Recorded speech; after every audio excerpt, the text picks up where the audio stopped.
ચાલો હવે આગળના દાખલા ગણતા પહેલા આપણે જરાક સમજી લઈએ. કોઈ પણ સમય સંખ્યા હોય તો સમય સંખ્યાનો સાથેનો સરવાળો સમય, બાદ બાકી પણ સમય મળે, ગુણાકાર સમય અને ભાગાકાર પણ સમય. એવી રીતના કોઈ પણ સમય સંખ્યા અને અસમય સંખ્યાનો સરવાળો, બાદ બાકી, ગુણાકાર અને ભાગાકાર એ શું મળે? બધું અસમય સંખ્યા મળે. સેમ સમય સંખ્યા, અસમય સંખ્યા અને અસમય સંખ્યાનો સરવાળો અસમય સંખ્યા, બાદ બાકી અસમય સંખ્યા, ભિન્ન હોવી જોઈએ સંખ્યા. પછી અસમય સંખ્યાનો અસમય સંખ્યા સાથેનો ગુણાકાર સમય પણ હોઈ શકે અથવા અસમય પણ હોઈ શકે, સમય કે અસમય ગમે તે હોઈ શકે. એવી રીતના અસમય સંખ્યાનો અસમય સંખ્યા સાથેનો ભાગાકાર છે એ સમય કે અસમય બે હોઈ શકે. બરોબર? તો આવી રીતના આજે સમય, આવી રીતે અહીંયા આપણે સમય સંખ્યા અને અસમય સંખ્યાનો ભાગાકાર કે અસમય સંખ્યા અને સમય સંખ્યાનો ભાગાકાર બે એક જ વસ્તુ થઈ. એ શું થશે? અસમય સંખ્યા થશે. તો આ તમારી નોટબુકની અંદર જરાક નોંધ કરી લેજો, એટલે આગળ આપણે જ્યાં સમય સંખ્યા અને અસમય સંખ્યાનો સરવાળો અને બાદબાકીને જ્યાં ઉપયોગમાં આવશે એમાં તમને ખ્યાલ આવશે કે શું થાય. એટલે આગળ હવે આપણે દાખલા ગણીએ. સ્વાધ્યાય 1.3 દાખલા નંબર 2. સાબિત કરો કે 3 + 2 વર્ગમૂળમાં 5 અસમય સંખ્યા છે. આપણે ધારી લઈએ, ધારો કે 3 + 2 વર્ગમૂળમાં 5 છે એ અસમયની પણ સમય સંખ્યા છે. એક ધારણા કરી. એનો અર્થ શું મળશે કે સમય સંખ્યા ક્યારે મળે કે કોઈ બે સંખ્યા a અને b એવી મળવી જોઈએ, અથવા p અને q, k અને b ગમે તે સંખ્યા કે જેનો ભાગાકાર આ સંખ્યા છે એ બે સંખ્યાનો ભાગાકાર સ્વરૂપે દર્શાવી શકાય. હવે જ્યાં a ગુસ્સા a અને b બરાબર શું થવું જોઈએ? 1. અથવા a અને b પરસ્પર અવિભાજ્ય સંખ્યા છે એમ પણ લખી શકાય કે ગુસ્સા a અને b નો ગુસ્સા કેટલો હોવો જોઈએ? 1 હોવો જોઈએ. બરાબર? આ સ્વરૂપ. તો હવે મારે આને જરાક સ્વરૂપ બદલું છું. 2 વર્ગમૂળમાં 5, આ 3 જમણી બાજુ જશે એટલે a ના છેદમાં b, આ +3 છે, જમણી બાજુ જાય તો -3 થાય. ઓકે. હવે અહીંયા શું છે? 2 છે. 2 ને પણ હું જમણી બાજુ લઈ જાઉં. ખરેખર તો અહીંયા આપણે આનું લસા લઈ લે. 2 વર્ગમૂળમાં 5 એટલે b લસા આવશે એટલે આ શું થશે? a - 3b. હવે આપણે હું અહીંયા વર્ગમૂળ 5 એમને એમ રાખું છું. 2 અહીંયા ગુણાકારમાં છે, જમણી બાજુ જશે એટલે ભાગાકારમાં આવશે એટલે શું આવશે? 2b. હવે આ આપણે સ્વરૂપ મળ્યું. હવે આપણે ખ્યાલ છે, બરોબર છે, કે વર્ગમૂળ 5 છે ને 5 અવિભાજ્ય સંખ્યા છે. વર્ગમૂળ 5 કેવી સંખ્યા થશે? અસમય સંખ્યા થશે. એનો અર્થ શું થાય કે આ સંખ્યા પણ કેવી સંખ્યા થવી જોઈએ? અસમય સંખ્યા. પરંતુ જો a અને b કેવી સંખ્યા છે? પરંતુ a અને b પૂર્ણાંક સંખ્યા છે. કેવી સંખ્યા છે? પૂર્ણાંક સંખ્યા.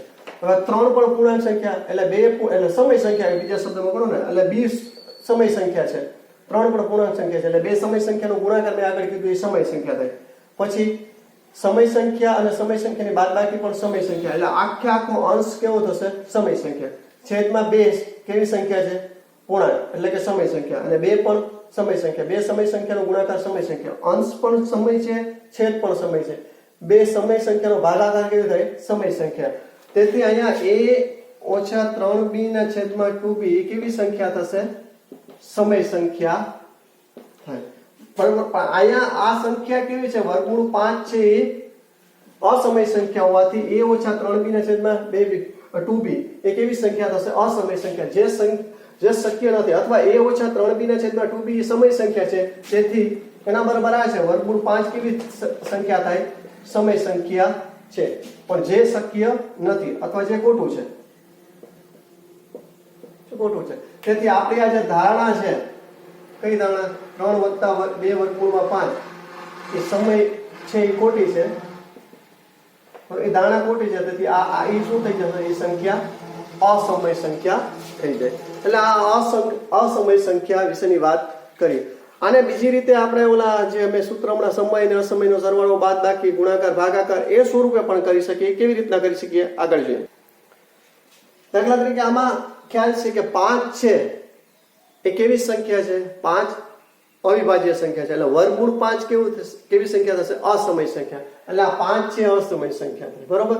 2 બે પૂર્ણાંક સંખ્યા છે એટલે સમય સંખ્યા, એટલે આ અસમય સંખ્યાને આ કેવી થશે? સમય સંખ્યા. અસમય સંખ્યા અને સમય સંખ્યાનો ગુણાકાર હંમેશા કેવું થાય? અસમય સંખ્યા. એટલે આ આખું પદ કેવું થશે? અસમય. અને 3 કેવી સંખ્યા છે? સમય. અને આપણે જાણીએ છીએ કે સમય સંખ્યા અને અસમય સંખ્યાનો સરવાળો બાદબાકી ગુણાકાર ભાગાકાર કેવી સંખ્યા થાય? અસમય સંખ્યા. તો એ રીતના પણ આપણે કરી શકીએ, શોર્ટકટ પડે, પણ એ રીતના પણ દાખલો થાય કે ભાઈ 5 છે એ સમય અવિભાજ્ય સંખ્યા હોવાથી વર્ગમૂળ 5 અસમય સંખ્યા થાય. 2 છે એ પૂર્ણાંક સંખ્યા હોવાથી સમય સંખ્યા થાય. એક સમય સંખ્યા અને અસમય સંખ્યાનો ગુણાકાર અસમય થાય. તો આ આખું પદ શું થશે? અસમય થશે. 3 છે એ સમય સંખ્યા છે, સમય સંખ્યા અને અસમય સંખ્યાનો સરવાળો કેવો થાય? અસમય થાય. તો એ રીતે પણ દાખલો ગણી શકાય. તો હવે આગળનો દાખલો ગણી. નીચે દર્શાવેલ સંખ્યાઓ અસમય છે તેમ સાબિત કરો. આપણે સાબિત કરવાનું છે કે આ સંખ્યા અસમય છે. આપણે 1/2 એ અસમય સંખ્યા સાબિત કરવાની છે. આપણે ધારી લઈએ કે ધારો કે 1/2 એ સમય સંખ્યા છે. ખરેખર આપણે અસમય સંખ્યા ધારો સાબિત કરવાની છે, પણ સમય ધારી લઈએ તો આગળ કંઈક આપણે ખોટું મળશે. એના ઉપરથી આપણે કહી શકશું કે આ સમય સંખ્યા નથી. ઓકે, હવે સમય સંખ્યા હોય તો આપણે જાણીએ છીએ કે 1/2 બરાબર આપણે એને કેવી રીતના લખી શકીએ? a/b, જ્યાં ગુસ્સા a અને b નું ગુસ્સા અથવા a અને b પરસ્પર અવિભાજ્ય સંખ્યા છે. આવી રીતના લખી શકાય. a અને b પરસ્પર અવિભાજ્ય સંખ્યા છે. હું ચોકડી ગુણાકાર કરું એટલે આ શું થશે? b બરાબર વર્ગમૂળ 2a. તો બંને બાજુ વર્ગ લઈ લો એટલે આ b નો વર્ગ થઈ જશે, વર્ગમૂળ 2 નો વર્ગ 2 અને આ a નો વર્ગ. એ લોકો બંને બાજુ વર્ગ લેતા.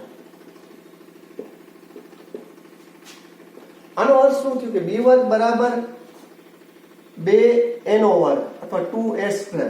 તો 2 પણ આ b વર્ગ નો અવયવ છે ને a વર્ગ પણ b નો અવયવ છે. એનો અર્થ થાય કે 2 છે 2 એ b વર્ગ નો અવયવ છે અથવા થાય 2 b નો. હવે આપણે ખ્યાલ છે 2 અવિભાજ્ય સંખ્યા છે. અવિભાજ્ય સંખ્યા કોઈ સંખ્યાનો વર્ગનો અવયવ હોય તો એ સંખ્યાનો પણ અવયવ થાય. તેથી 2 એ b નો અવયવ છે, b નો એક અવયવ છે. એ આપણે ખ્યાલ આવી ગયો. બરોબર. તેથી આપણે આ કેવી રીતના લખી શકીએ? b બરાબર 2 ગુણ્યા કોઈ એક સંખ્યા બીજી લઈ લઈએ c, ત્યાં c બિલોંગ્સ ટુ z અથવા c કોઈ પણ પૂર્ણાંક સંખ્યા છે. એવી રીતના લખી શકાય. હવે ફરી પાછા આનો બંને બાજુ વર્ગ લ્યો એટલે b વર્ગ બરાબર 2 નો વર્ગ 4 c નો વર્ગ. એટલે આપણે બંને બાજુ વર્ગ લેતા. બરાબર. આનો હવે b વર્ગ ની કિંમત અહીંયા જો b વર્ગ બરાબર શું છે? 2 એનો વર્ગ. એ મૂકી દો. આપણે આગળ જે દાખલો ગણ્યો છે સેમ એ રીતના બંને બાજુ 2 વડે ભાગી શકાય. એટલે 2 વડે ભાગો એટલે a વર્ગ બરાબર 2a c વર્ગ. આનો અર્થ શું થાય કે a વર્ગ નો એક અવયવ 2 પણ છે અને c વર્ગ પણ છે. નો અર્થ થાય કે 2 છે એ a વર્ગ નો અવયવ છે. 2 કોનો અવયવ છે? a વર્ગ નો અવયવ. તેથી હવે જો 2 અવિભાજ્ય સંખ્યા છે એ a વર્ગ નો અવયવ હોય તો 2 છે એ a નો પણ અવયવ થાય. એટલે કે 2 છે એ નો અવયવ છે. નાના ઉપરથી જો તો 2 છે એ b નો પણ અવયવ છે. જોય તેથી ગુસ્સા a અને b નો ગુસ્સા શું મળે છે? 2 મળે. પણ આપણે અહીં ધાર્યું શું છે કે a અને b નો ગુસ્સા કેટલો છે? 1, જે ખોટું છે અથવા જે સત્ય નથી. આ ખોટું હોવાના કારણે આપણે આ ધારણા છે 1/2 એ અસમય છે, સમય છે, ખોટી છે. તેથી શું થશે? 1/2 અસમય. બરોબર. આ અસમય સંખ્યા આવી રીતના આ દાખલામાં પણ સેમ આ રીતે કરી શકો અને આ દાખલામાં પણ આ રીત સેમ આ જ રીતે તમે દાખલો ગણી શકો. પણ આપણે બીજી રીત ગણવી હોય તો પણ થાય. કેવી રીતના જોઈએ આગળ જો. હવે આપણે એક પૂર્ણાંક સંખ્યા છે તેથી એક કેવી થશે? સમય સંખ્યા. એ આપણે જાણીએ છીએ. હવે 2 છે એ કેવી સંખ્યા છે? અવિભાજ્ય સંખ્યા છે. તેથી અવિભાજ્ય સંખ્યાનો વર્ગમૂળ એ શું થાય? અસમય સંખ્યા થાય. એક સમય સંખ્યા છે અને વર્ગમૂળ 2 અસમય સંખ્યા છે. ને આપણે જાણીએ છીએ કે સમય સંખ્યા અને અસમય સંખ્યા નો ભાગાકાર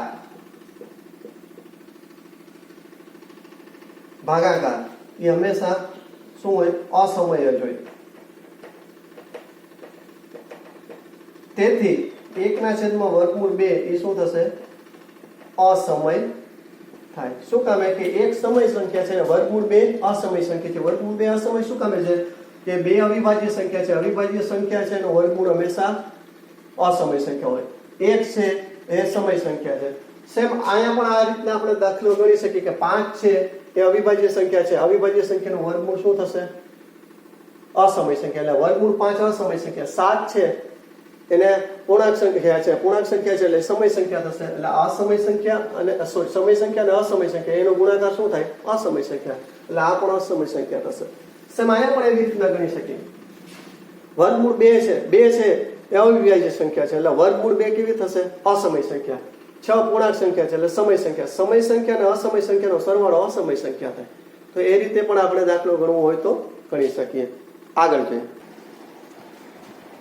ચલો આગળનો દાખલો આપણે જોઈએ. જો x એ 7 નિરૂપણ વાળી સમય સંખ્યા હોય તો x ને p ના છેદમાં q, જ્યાં p અને q z માં છે એટલે કોઈ પૂર્ણાંક સંખ્યા છે, તથા q ને કઈ સ્વરૂપે દર્શાવી શકે? 2 ની n ઘાત અને 5 ની m ઘાત, જ્યાં m અને n છે કોઈ ધન પૂર્ણાંક સંખ્યા અથવા જે નેક્સ્ટ બિલોંગ્સ ટુ n ધન પૂર્ણાંક સંખ્યા છે એ સ્વરૂપે દર્શાવી શકાય. હવે જો દાખલા તરીકે 7 દશાંશ ચિહ્ન, આ 3.8 એ 7 દશાંશ છે. દશાંશ ચિહ્ન પછી એક સંખ્યા છે, આને શું કહેવાય? 7 દશાંશ સ્વરૂપ. તો હવે આને આપણે p ના છેદમાં q સ્વરૂપે લખવું છે એટલે કે હું આ 38 ના છેદમાં 10 લખી શકું. હવે 38 ના છેદમાં 10 એટલે એ કેવી રીતે લખી શકાશે? 2 ગુણ્યા 10 એટલે 5. અહીંયા શું થયું? 2 ની 1 ઘાત થઈ ને 5 ની પણ 1 ઘાત થઈ. તો આ q છે અને 2 ની 1 ઘાત અને 5 ની 1 ઘાત સ્વરૂપે, અને આ p છે આ 38 છે એ સ્વરૂપે દર્શાવી શકાય. તો આ સંખ્યા કઈ થશે? 7 દશાંશ સ્વરૂપ. હવે આ સંખ્યા છે 7 દશાંશ સ્વરૂપ. આને કેવી રીતના લખી શકાય? 128 ના છેદમાં 100. આ 128 ના છેદમાં 100 એટલે આ 128 એટલે આ p થયા. હવે આ 100 ને કેવી રીતના લખી શકાય? તો કે 2 ગુણ્યા 2 ગુણ્યા 5 ગુણ્યા 5. બરાબર? 2 ગુણ્યા 2 ગુણ્યા 5 ગુણ્યા 5 એટલે આ 25 25 નું 50 ને 100 એટલે 128. 2 ની 2 ઘાત અને 5 ની 2 ઘાત. આ p ને q ને જો અહીંયા q આ n બરાબર પણ 2 થશે ને m બરાબર પણ 2 થશે. દરેક વખતે બે સમાન હોય એવું જરૂરી નથી. આપણે બીજું એક ઉદાહરણ લઈએ કે જેમાં એ સમાન ન પણ હોય એવું બને. દાખલા તરીકે કોઈ એક સંખ્યા લઈએ કે જેની અંદર એ આના સિવાય કોઈ એક અવયવ હોય એવું બની શકે. દાખલા તરીકે 64 નો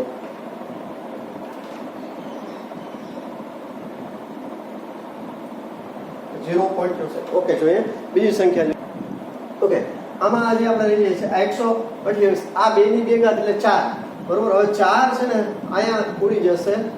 દાખલા તરીકે 128 32 ચોખ્ખું આ 4 અહીંયા ઉડી જશે એટલે અહીંયા 32 ચોખ્ખું 128 એટલે આ 32 થશે. અહીંયા શું રહેશે? હવે 2 ની ઘાત છે ને ખાલી 5 ની કેટલી ઘાત રહેશે? 2 ઘાત. પણ હવે જો અહીંયા આપણે n અને m સ્વરૂપે કેવી રીતના? અહીંયા p બરાબર થશે આપણા 32, q બરાબર આ 2 ની n ઘાત સ્વરૂપે લખવાનું છે. એટલે 2 ની કોઈ પણ 2 વાળું પદ નથી એટલે 2 ની 0 ઘાત, કોઈ પણ ની 0 ઘાત એટલે 1, અને અહીંયા 5 ની 2 ઘાત. 5 ની 2 ઘાત એટલે 25. 25 ગુણ્યા 1 એટલે 25 જ થઈ ગયા. એટલે જો આ પૂર્ણાંક, આ ટૂંકમાં કહેવાનો અર્થ એ છે કે આ સંખ્યા કેવી સંખ્યા થશે? જો 7 દશાંશ સ્વરૂપ. કેવી સંખ્યા થશે? 7 દશાંશ સ્વરૂપ.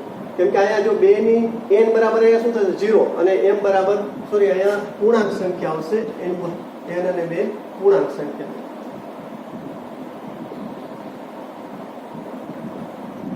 અથવા પૂર્ણ સંખ્યા કહેવાય. પૂર્ણ સંખ્યાની અંદર શૂન્ય આવી જાય. બરોબર? તો આ સ્વરૂપે આપણે દર્શાવી શકીએ. દાખલા તરીકે 0.64 હોય તો આપણે એને કેવી રીતે લખી શકીએ? 64/100. હવે આપણા 25 ચોકું 100 બરોબર ઉડે છે અહીંયા 25 ચોકું 100 ને અહીંયા 16 ચોક 64 એટલે 16/25 બરોબર અતિ સંક્ષિપ્ત રૂપ આપેલું છે. એટલે આ 16 ને આને કેવી રીતે લખી શકાય? 5 ની 2 ઘાત એટલે ફરી પાછળ આ 16 2 ની 0 ઘાત એટલે 1 ગુણ્યા 5 ની 2 ઘાત આ સ્વરૂપે દર્શાવી શકીએ. એટલે આને શું કહેવામાં આવશે? શાંત દશાંશ સ્વરૂપ. આમ શાંત દશાંશ સ્વરૂપ કોઈ પણ સંખ્યા છે અને શાંત દશાંશ સ્વરૂપને p ના છેદમાં q સ્વરૂપે દર્શાવી શકાય, પણ q પછી 2 અને 5 છે ને અમુક ઘાતના ગુણાકાર સ્વરૂપે હોય. હવે આમાં જ આપણે આગળ જોઈએ કે આ તો શાંત દશાંશ નિરૂપણ હોય, પણ શાંતની જગ્યાએ અનંત દશાંશ નિરૂપણ હોય તો એ સંખ્યા કેવી થાય? અનંત દશાંશ નિરૂપણની અંદર એક વસ્તુ યાદ રાખજો કે આની અંદર કોઈ પણ સંખ્યાનું દશાંશ સ્વરૂપ અનંત હોય તો એની અંદર 2 અને 5 સિવાયનો અનંત અને આવૃત તો એવી કોઈ સંખ્યા હશે તો એનો જે છેદ હશે ને એમાં 2 અને 5 સિવાયનો પણ કોઈ એક અવિભાજ્ય અવયવ હશે તો જ એનો અને દશાંશ સ્વરૂપ છે એ અનંત અને આવૃત સ્વરૂપે દર્શાવી શકાશે. બાકી અનંત અને આવૃત સ્વરૂપે દર્શાવી શકાય. દાખલા તરીકે આ 17/30 છે. આના અવિભાજ્ય આ p બરાબર 17 હવે q બરાબર 30 તો 30 ને આપણે 2 ગુણ્યા 3 6 ગુણ્યા 5 તો હવે જો આનું 2 અને 5 સિવાયનું એક અવિભાજ્ય અવયવ છે 3 એટલા માટે આનું દશાંશ સ્વરૂપ શાંત નહીં રહે પણ અનંત અને આવૃત થશે. આપણે 17 ને તમે 30 વડે ભાગશો એટલે 5.6 આવી રીતના 0.5 પછી 6 આવી રીતના આવ્યા જ રાખશે. દાખલા તરીકે આ 17 ભાગ્યા આપણે કરીએ 30 ભાગ ન ચાલે એટલે અહીંયા દશાંશ ચિહ્ન મૂકી દો એટલે કે આ થઈ જશે 170 બરોબર. હવે 5 વડે ભાગો એટલે 150 કેટલા વધશે? 20 ઉપરથી 100 ઉતારીએ છીએ 6 તેરી 18 180 કેટલા વધશે? 20 6 તેરી 18 આમ 0.5666 અપ ટુ આને ટૂંકમાં લખવું હોય તો 0.56 બાર 6 જ આંકડો છે એ પુનરાવર્તિત થાય. જો આને અનંત કહેવાય પોઈન્ટ પછી આનો કોઈ અંત જ નહીં આવે 66 અને આવું કોઈ એક ભાગ છે એનો વારંવાર પુનરાવર્તન થતું છે એટલે 0.56 બાર 6 ઉપર જ 12 ની નિશાની આવશે તો આને કહેવાય અનંત અને આવૃત. દાખલા તરીકે આપણે 10/3 લઈએ બરોબર તો હવે જો આને 2 અને 5 સિવાયનો એક અવયવ 3 છે એટલે આનું દશાંશ સ્વરૂપ આપણે લખીએ એટલે 3.33333 આ સ્વરૂપનું થશે. અનંત છે દશાંશ ચિહ્ન પછી અનંત સંખ્યા છે ને આવૃત છે જો 3 અને બીજા સ્વરૂપે લખવું હોય તો આવી રીતે લખી શકાય 3 બાર. તો આવી રીતના જો શાંત દશાંશ સ્વરૂપ હોય તો એના 2 જ અવયવ હશે 2 અને 5 એના છેદના બરોબર. એના સિવાયનો કોઈ અવયવ હશે 2 અને 5 સિવાયનો અવિભાજ્ય અવયવ તો એ અનંત અને આવૃત દશાંશ સ્વરૂપ થશે. આના આધારિત દાખલા જોઈએ આપણે. એના પછી દાખલો છે ભાગાકારની લાંબી પ્રક્રિયા વગર નીચે દર્શાવેલ સમય સંખ્યાઓનું દશાંશ નિરૂપણ શાંત છે કે અનંત અને અનાવૃત છે તે જણાવો. હવે જો 13 ના છેદમાં 3125 આ એક સંખ્યા આપેલી છે 3125 એટલે 5 ગુણ્યા 5 25 25 ગુણ્યા 5 એટલે 625 625 ગુણ્યા 5 એટલે 3125 એટલે આ સંખ્યાને આપણે કેવી રીતના લખી શકીએ કે 5 ની 4 ઘાત 13 ના છેદમાં 5 ની અને અહીંયા કંઈ ન હોય તો 2 ની 0 ઘાત લખી શકાય. તો જેને 2 ની અને 5 જેના છેદ છે એની અંદર 2 અને 5 જ અવયવ સ્વરૂપે હોય તો એ સંખ્યા કેવી થશે? શાંત. એટલે આનું દશાંશ સ્વરૂપ કેવું થશે? શાંત દશાંશ સ્વરૂપ. આગળ વધીએ 17 ના છેદમાં 8 17 ના છેદમાં 8 એટલે કે અહીંયા 2 ગુણ્યા 2 2 2 4 2 8 એટલે આને કેવી રીતના લખી શકાય? 17 ના છેદમાં 2 ની 3 ઘાત અને 5 ની કઈ ઘાત ન હોય તો 0 ઘાત સ્વરૂપે લખી શકાય. આના સિવાય બીજું કોઈ અવયવ છે નહીં એટલે આ પણ સંખ્યા કેવી થશે? શાંત. આનું દશાંશ સ્વરૂપ શાંત દશાંશ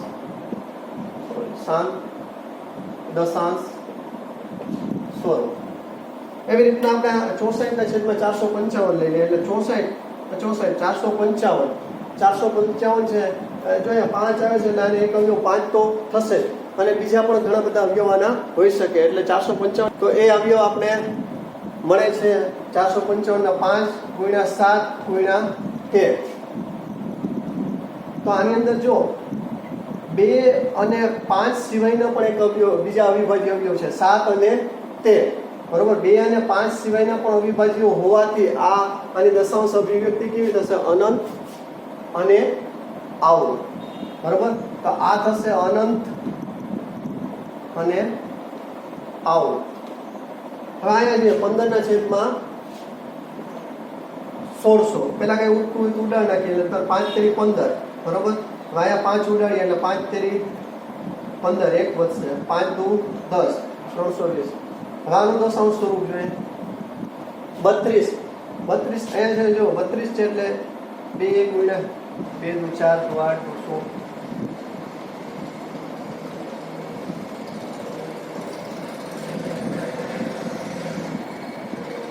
તો 5 દુ 10, બરોબર. પછી 2 દુ 4 દુ 8 દુ 16 દુ 32, બરોબર. 32 ગુણ્યા 2 એટલે 64, 64 ગુણ્યા 5 એટલે 320. તો આનું દશાંશ સ્વરૂપ શું થશે? 3 ગુણ્યા 2 ની કેટલી ઘાત થશે? 1 2 3 4 5 6, 2 ની 6 ઘાત ગુણ્યા 5 ની 1 ઘાત. એટલે આપણે 2 અને 5 સિવાય એમાં કોઈ અવયવ આવતા નથી, એટલે આનું દશાંશ સ્વરૂપ શું થશે? 7 દશાંશ સ્વરૂપ. બરાબર. આમ કોઈ પણ સંખ્યા છે એનો છેદ છે એ છેદ તમે લઈ લો અને એને 2 અને 5 જ અવયવ હોય માત્ર તો એનું શાંત દશાંશ નિરૂપણ થાય, અને 2 અને 5 સિવાયનો કોઈ પણ અવિભાજ્ય અવયવ એનો અવયવ હોય, અવિભાજ્ય સંખ્યાનો અવયવ હોય તો એ અનંત અને આવૃત દશાંશ સ્વરૂપ થશે. ઓકે, આગળનો દાખલો આપણે જોઈએ 29/343. 29 343 એટલે 7 ગુણ્યા 7 ગુણ્યા 37 49 49 ગુણ્યા 3 કરો એટલે 343 થશે. એટલે 29/7 ની 3 ઘાત. તો જો આની અંદર 2 અને 5 સિવાયનો એક અવયવ મળ્યો એટલે આ સંખ્યા કેવી થશે? અનંત અને આવૃત આનું દશાંશ સ્વરૂપ થશે. હવે આ જોઈએ તો અહીંયા જો 2 અને 5 સ્વરૂપે આના છેદ છે એના અવયવ 2 અને 5 જ છે એટલે આ કેવું? આનું દશાંશ સ્વરૂપ થશે શાંત. હવે અહીંયા જોઈએ તો આનો આપણે ખરેખર 6 એટલે આ આવી રીતના થશે 3 અને 5 એટલે તમને દેખીતી રીતે એમ લાગશે કે અહીંયા જો 2 અને 5 સિવાયનો એક અવયવ 3 મળે છે એટલે આ શાંત દશાંશ સ્વરૂપ થાય, પણ ખરેખર એવું નથી. એનું અતિ સંક્ષિપ્ત રૂપ આપવું પડે એટલે 3 દુ 6 અહીંયા ઉડાડવું એટલે આ શું થશે? 2/5. તો હવે અહીંયા 2 અને 5 સિવાયનો છેદનો એક કોઈ અવયવ છે નહીં, એટલા માટે આ સંખ્યા પણ કેવી થશે? શાંત. આમ કોઈ પણ સંખ્યા છે આવી રીતના પહેલા તો એનું અતિ સંક્ષિપ્ત સ્વરૂપ આપવું પડે અને અંશ અને છેદની અંદર જે ઉઠતું હોય તે ઉડાડવું પડે, પછી જોવું પડે કે છેદની અંદર 2 અને 5 સિવાય કોઈ અવયવ છે. જો 2 અને 5 સિવાયની કોઈ પણ સંખ્યા અવયવ હોય તો એનું દશાંશ સ્વરૂપ અનંત અને આવૃત થાય, અને જો 2 અને 5 જ હોય તો એનો દશાંશ સ્વરૂપ કેવું થશે? શાંત દશાંશ સ્વરૂપ થશે. આજે આપણે અહીં સુધી રાખીએ.